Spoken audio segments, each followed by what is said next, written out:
Hey guys, what's up? Retromikey78 here with, You got Game On here. and we are going to talk today about our favorite consoles. We're gonna do a debate over what his are, what mine are, and why the differences, and what we see in our systems, why we like what we like. But before we do, don't forget to leave a like, subscribe, follow me on Facebook, Twitter, and Instagram. Now, let's get back to this video and see what we got going on. We'll let you start off.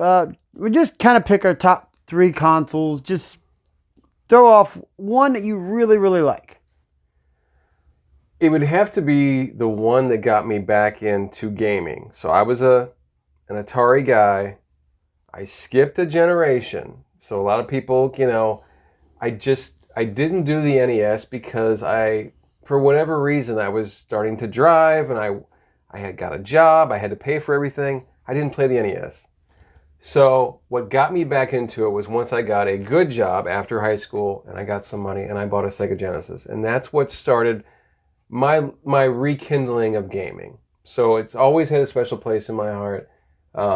Even though I did get rid of most of my really awesome collection, like you have over the years. But I still can't deny that that was one of my favorite systems. And I was a fanboy. I was one of these people that would defend Sega, and we would have those arguments back in the day.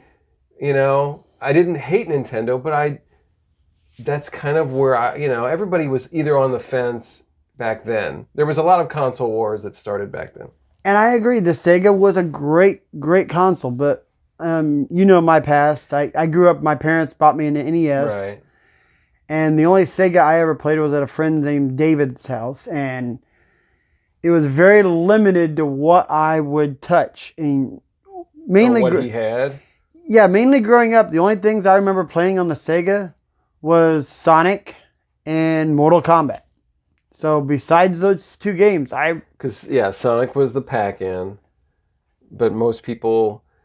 I think Altered Beast was the first pack-in, and then the later one that I bought was Sonic 2, I think. Dude, I didn't play Altered Beast until here recently, like a year ago. It doesn't hold up that No. Well. But, for back then, it was an arcade Sega game that they brought home. Now, growing up, and I'm done, like I said, Nintendo, the NES, my parents bought that. I did not get another console until I graduated high school in 96. So from like 85 to 96, 11 years I spent playing the NES. Wow. So that NES is always going to have a special spot in my heart. Do the games hold up? No. I've went back recently and tried to play... Don't tell that to Pixel Game Squad. I've went back and tried to play some of these games, and I just look at them like, either I'm not as good at them as I used to be. Nintendo games are known for their difficulty. I think that's one of the reasons. But if I went to someone's house, the game that they had was just so insanely hard that I was just like, wow, I can't even play this. The controller was very squarish, and yeah, But that's what I say. Nintendo would probably be one of my earliest consoles, and that's what I'm most nostalgic over. And you guys don't find out my list is mainly Nintendo consoles. So, I followed the whole... I went down that rabbit hole, and I went to every Sega one, and I think, they burned me a few times. With Sega CD would be one of them. Yeah. But, I didn't fall into the 32X trap, though. I wish I would have, because there was a few good ones on there. There is a few good ones. It almost got embarrassing, though, at some point.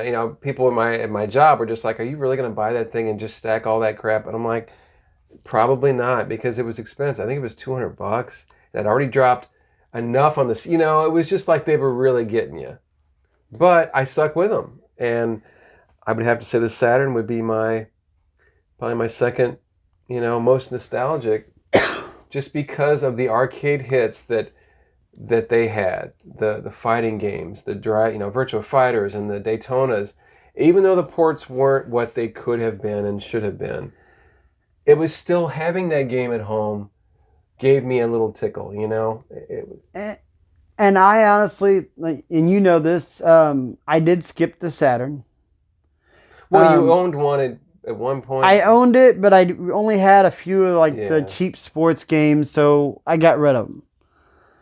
Now that I've got a more of a collection and got some better games with it, there are some good games on that system. I mean, it's kind of like almost like a 64. It's a very attainable to get the whole thing, but there's a lot of stinkers. But there's some hidden gems in there too, and there's some that you have to, I think that everybody should own that they just write off the whole system because there's a lot of crap. But there's some good ones. Here he goes again with the you already you fired shots here because the 64 is going to be my next system I talk about. And I'm not going to dog that system at all. I did like it, but even back then, Mike, I remember looking at those graphics and having a problem with them.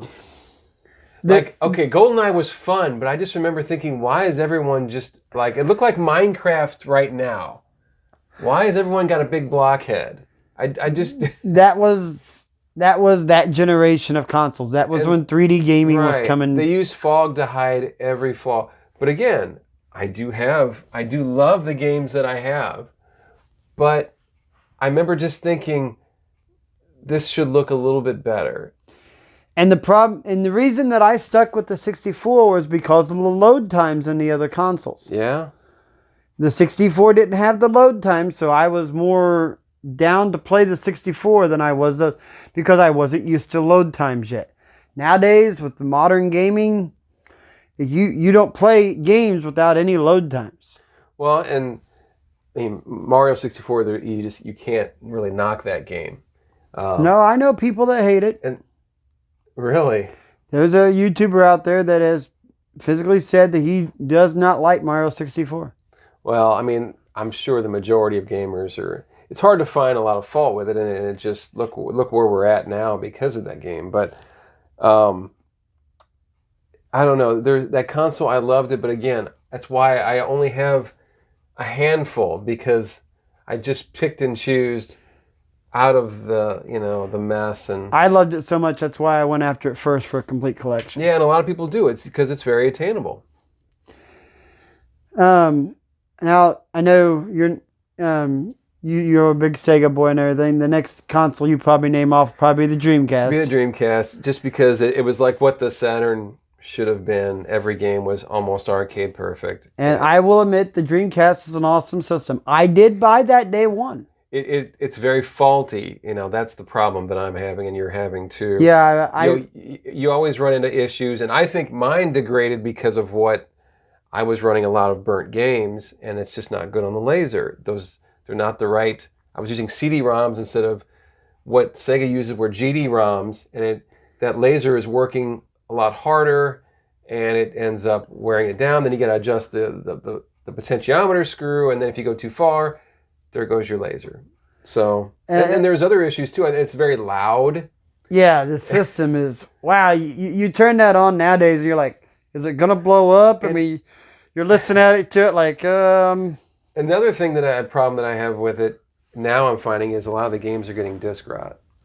I think we have the most problems, you and I both, with games that don't play. And I know it's not my system, but you look up and you're like, oh man.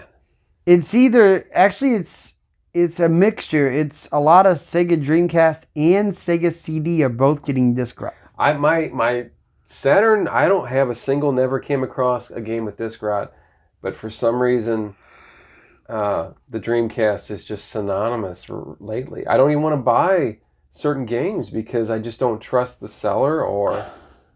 Right. Know. And my problem is, like I've told you, my Dreamcast is... I'll be able to play a game one day, then the next day I put it in, that game won't play, but and another one that wouldn't play will play that day. I think you just need a slight adjustment, but I wish you could get one that worked, because I know there's a lot of games that are just so good, like that Daytona. Just an amazing game. I want a game to be as close to the arcade, and every Dreamcast game is just, they're almost sometimes better than the arcade when I'm talking about Soul Calibur and things like that. So the Dreamcast it's got to be up there, just because I wanted arcade perfect, and that was as close as you could get to arcade at home. And don't get me wrong, it's not that I don't love it, because back when I had it, I had both the Sonics. I played them to death. That's where I first played Resident Evil Code Veronica, because that was an exclusive to the Dreamcast at first. Went all the way through that game. I used to play House of the Dead with the light gun on that. Oh, having the virtual memory card in there, shooting the zombies and seeing what the zombies pop up on the screen. I used to love playing that. And recently I've rebought all that just to try to relive those memories. And and I'm missing out too with the NES. I mean, it's an iconic system. It's one of those that I just passed over because of my age. If I was 7 or 8 when it came out, it would have been a different story. I'm sure it would have. Now, my next system, and the one I'm going to talk about more than anything else, is probably going to be the GameCube, because I love the GameCube. And I know you're not a big fan of it. I do like it. I was playing it the other day. I was playing NHL Hits. Right, but you like to play it on your Wii. I do like to play it on my Wii. And I'm one of those people that I like to use the original hardware if I can. And I've had my GameCube, my personal GameCube, since launch day. I remember me and my wife had only been together about 2 or 3 weeks. And she just moved in with me and everything. And I told her, I said, come on, we're going to Toys R Us early in the morning. And she's like, what? What are we going to Toys R Us for? They're not open. We get there, they're in line. She's like, what are we doing here? It's like, we're here to buy a GameCube. What's that? She learned at a young time with me that, hey, this is the way it's going to be. Now, I mean, I have some other ones that didn't make top 3, but the original Xbox is kind of, there was a lot of Sega ports on there. And I was a late comer to that system, but man, you and me both, we ramped up Now, I pared mine down recently, but I was buying them like crazy. I like the original Xbox more now than I did back when it came out. I bought one when it came out. But I'm surprised the 360 didn't even make your... I love my 360, but it's not one of my favorite consoles. As much as I do love it, I don't play it, like I used to. Well, I mean, now there's no need to, I guess, because of the backwards compatibility. 50% of the games, I think, that I play on the Xbox One. I bet it's more than that even. And I play my Xbox One so much. I love the fact that they started making some of the Xbox titles available on Xbox One. And the way they look. And this is another thing. As we progress through years, I just want to say this in the video. When Sega died out, you've kind of switched over to a Sony. You really like your PS3. I do. And you've been thinking about getting a PS4. Well, I should have one by now, but it's just, again, there's such a backlog of games at this point when you're a latecomer to systems like I am, that I don't even know where to start. I might as well just start with PS5, because I'm so far behind. Here's the thing. You've got this that you like PS1, you like PS2, and you stayed with PS3 and 4. I like the PS1 and PS2. I really dislike, and I am going to say this on live, I dislike the PS3. See, I was a latecomer to that one, but then once I got it, I loved it. I mean, I was playing Dead Space the other day. I think they did a lot. Yeah, when it came out and launched, it was way too high. It had some problems. I think the design was awful. I hated that first couple George Foreman grill looking whatever was going on there. Now, I will have to say, though, the PS3, I look at the library, and most of the stuff I want to play is either been ported to the PS4 or I play it on the 360. Much, yeah. I prefer to play my 360 than I do the PS3. But you also had issues with it and the controllers. You think if all that stuff was working, that maybe your opinion would be... No. I just prefer to play under the 360. I like that feel of the controller better. I got one when Grand Theft Auto 5 came out, and I just don't regret it. And I could have had it on a 360 or even on a PS4. But I think that game still looks just groundbreaking. I actually still have a copy of it. So, yeah, it's hard to put all these... That's why I told when Mike wanted to do this. It's hard to put these in a... I have love for every physical game that I own, right? Every system, and handhelds is hard. I wouldn't even know where to fit them in there. But the N64 and even the Wii has a special place in my heart. Because that was something that, I would go in these waves of gaming where I would stop and then I would start and I would stop. The Wii with my kids got me back into consoles. So we bought handhelds after the Genesis and whatever, but we played mainly Game Boy and DS for a while. And then it was the Wii that got me to buy a console, and I loved it. There was a lot of crap in there, but there was also some really good stuff. And I would defend it. People, I know you're not a big Wii fan, but me and Gaming Off the Grid, and there's a lot of good stuff in there. I like the light gun games on the Wii. Yeah, but besides that, there's not. Those Mario titles are just AAA. No. Every one of them. No.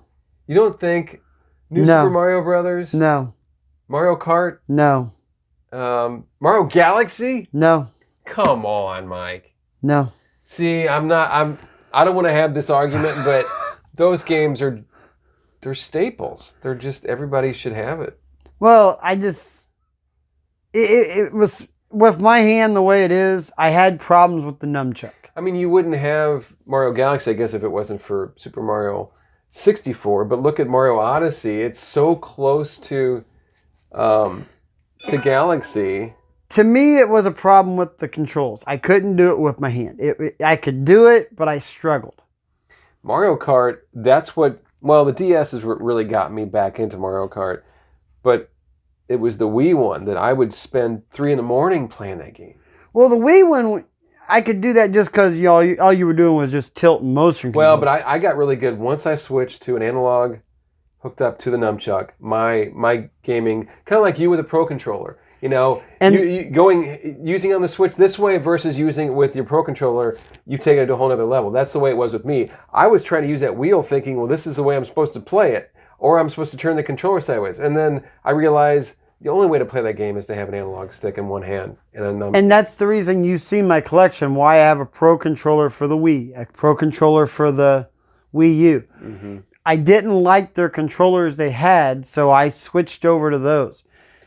I liked having my arms, you could almost have them at any angle because you could have one in one hand and a cord going over, and it was almost like you're just kind of, to me it wasn't a gimmick. It was a legit way of kind of freehanding your, changing the way that we think about gaming.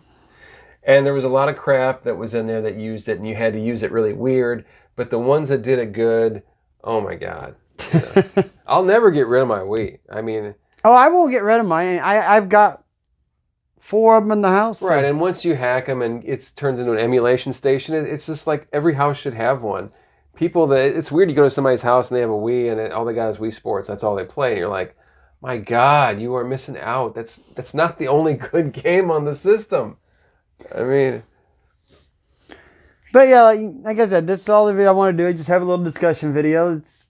Get some dialogue started. Yeah. You guys, tell me what you guys think about these systems, or tell me what your top 3, or your favorite consoles are of all time.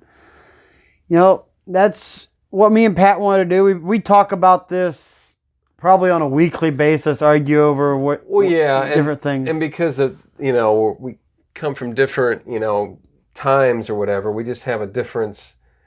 And we different states, everything is just different. So we just looked at things in a different way. So, but we're always trying to convince the other one to kind of come over to the dark side. And, you got to try this. And I don't know, maybe I'll stick with what. Yep, look, the dark side, Sega. Yeah.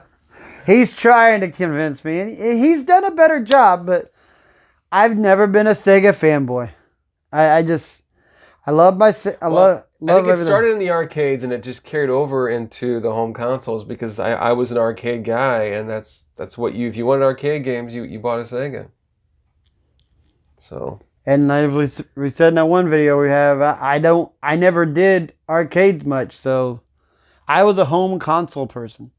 Yeah, that's why Stranger Things is so special to me, because they capture.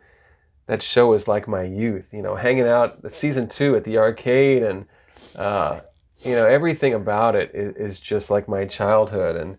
And we had standalone arcades, we had the ones in the malls, but it was one of those things you would just, on a Friday night, you couldn't go anywhere else at a certain age. You would just go to the arcade, and there was always some kid that was so good, and everybody would stand around and watch them, and you know, there'd be a crowd around somebody that's getting some high score. It's very special times.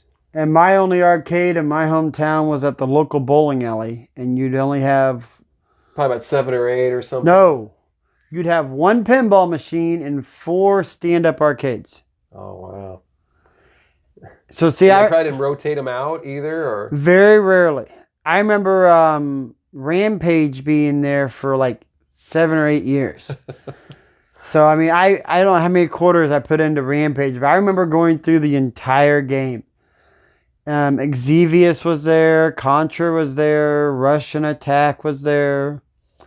I remember me and a buddy, we both brought $10 worth of quarters on a Sunday night where our parents were bowling.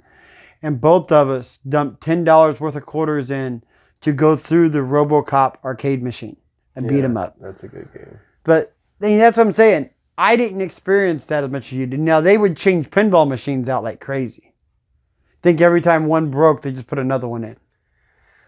Yeah, they took those things took a beating. All those arcade games took a beating. But it's just the look of and feel of an arcade, the dark, the neon. You know, when I watched those Last Gamer videos, how he built his childhood arcade in his house, and it just, I mean, that guy, I'm so envious, you know? Who wouldn't want? One of these days, I'm going to have a room with a few arcades in it, so I plan on having something like that. But to duplicate, I mean, he even did the wall color, the snack room. Everything is the way it was, and it's just, how cool would that be? So, and it's over by Rick's really cool stuff shop. It was right over there, and it was just the place to be if you were under a certain age, because you couldn't get into the bars, you know, and there was curfews at other places, so you would just go to the arcade and smoke cigarettes hanging out front, you know, get away from your parents. But yeah, so that was how my love of Sega, I think, started, because all the games that I played, a lot of them were Sega games. So. All right, guys. Hope you guys enjoyed this video. Thanks for watching Retromikey78 with Game On, and we'll be back again with some more content. Thanks.